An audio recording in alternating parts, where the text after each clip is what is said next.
अस्सलाम वालेकुम फ्रेंड्स। उम्मीद है कि तमाम दोस्त खैर ऑफिस से होंगे। फ्रेंड्स, आप मेरे पीछे देख रहे हैं कि मैं मोटरवे पे किसी रेस्ट एरिया पे रुका हुआ हूँ। तो मेरा पिछला व्लॉग अगर आप दोस्तों ने देखा होगा तो उसमें से आप दोस्तों को अंदाज़ा हो गया होगा कि मैं हैदराबाद जा रहा था इस्लामाबाद से मैं सफ़र कर रहा था हैदराबाद के लिए।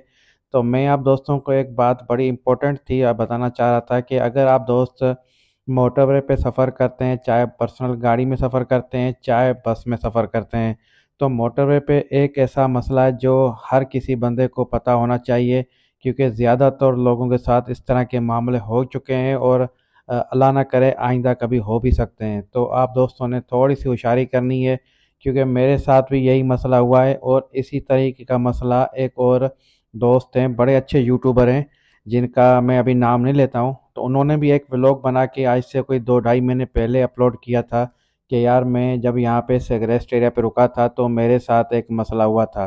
तो उसका मसला मैं आप दोस्तों को बाद में बताता हूँ।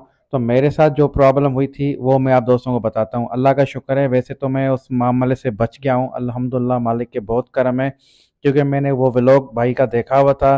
तो इसलिए मैं ज़हनी तौर पे थोड़ा सा तैयार था कि इस तरह का मामला अल्लाह ना करे कभी किसी के साथ या मेरे साथ हो ना जाए। तो सबसे पहली बात यह कि मैं पिछले दिनों जा रहा था हैदराबाद से इस्लामाबाद। तो कलर कार से पहले एक रेस्ट एरिया आता है जहाँ पर हमारी बस रुकी थी। तो वहाँ पर मैंने वहाँ शॉप पे गया, टी शॉप थी, तो मैंने बोला चाय मैं पूछी तो उन्होंने बोला चाय 150 की है। तो मैंने बोला चलो ठीक है, कोई इशू नहीं है। तो केक पड़ा हुआ था, तो मैंने यार ये ईरानी केक कितने का है, तो उन्होंने मुझे बताया कि 150 का है। तो मैंने यार मैं जहाँ से आया हूँ तो वहाँ पर तो ये 30-40 रुपए का मिलता है। तो उसने बोला यार आप दूर आता है केक यहाँ पर, तो इसलिए तो यहाँ पर महंगा मिलता है। तो मैंने बोला चलो कोई इशू नहीं है। तो फिर उसने गपशप होने लग गई, तो उसने गपशप बढ़ाई कि उसने बोला यार आप तो दूर से आ रहे हो, ज़ाहिर है इस्लामाबाद विजिट पे जा रहे हो, तो आपके पास चेंज होंगे, तो आप बराए मेहरबानी मुझे 5,000 का चेंज दे दें।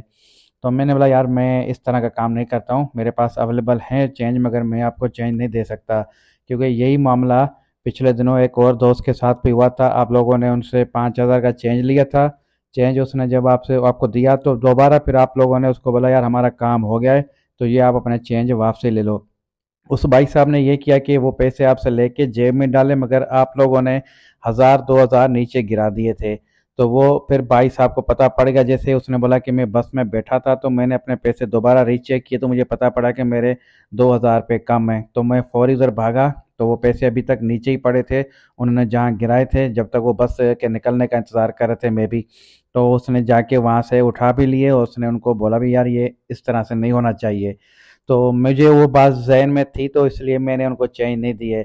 तो वापसी में फिर जब मैं इस्लामाबाद से आ रहा था, तो जब मैं वहाँ रुका, कलर कार क्रॉस करके हम एक रेस्ट एरिया पे रुके, उसके नाम का तो मुझे पता नहीं है।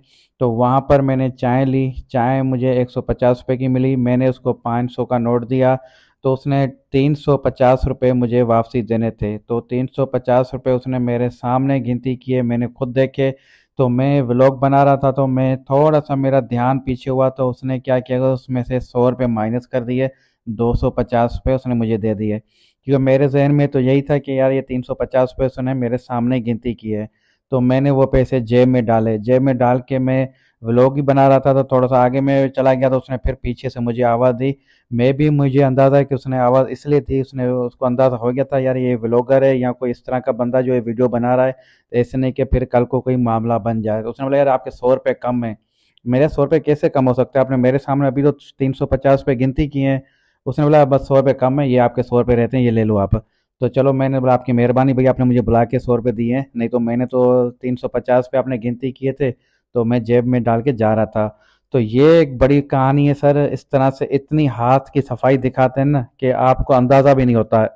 इसलिए आप दोस्तों ने कभी भी रेस्ट एरिया पे किसी भी जगह पे रुकना है तो आप दोस्तों ने बड़ा एहतियात करना है।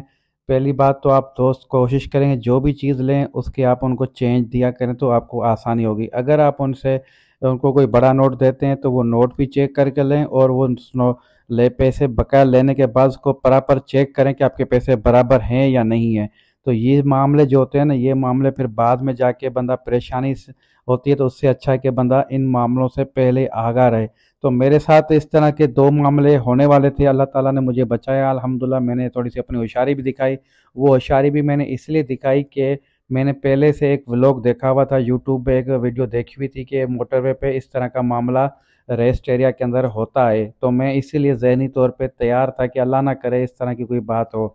तो मेरा ये छोटा सा व्लॉग बनाने का और आप दोस्तों को आगाही करने का ये मकसद था कि आप दोस्त भी किसी नुकसान से बचना बचना चाहें तो इस तरह से थोड़ी सी आप दोस्तों को होशियारी करनी है। बाकी अल्हम्दुलिल्लाह आपको कोई भी टेंशन कोई भी परेशानी नहीं है, हर वक्त मोटरवे पुलिस वहाँ पर होती है। मैंने उनको ये भी कहा था यार मैं मोटरवे पुलिस को आप लोगों की कंप्लेन करूँगा कि आप लोगों ने ये मेरे साथ किया है। उन्होंने बोला यार इस तरह से नहीं है, बस आप ले लो, 100 रुपये आपको दे दिए। चलो ठीक है, मैंने अल्लाह आसानी करेगा। फिर मैंने मोटरवे वालों को नहीं बताया, बहरहाल मैं तो निकल गया क्योंकि मुझे आगे जाना था। तो आप दोस्तों को रिक्वेस्ट करता हूँ कि कभी भी इस तरह का मामला आए तो आप फौरी मोटरवे वालों को भी बताएं, और पहली बात यह कि आप खुद एहतियात करें इन चीज़ों से। तो अल्लाह आसानी करेगा। आप अपने दोस्त जायद बोजार को इजाज़त दें।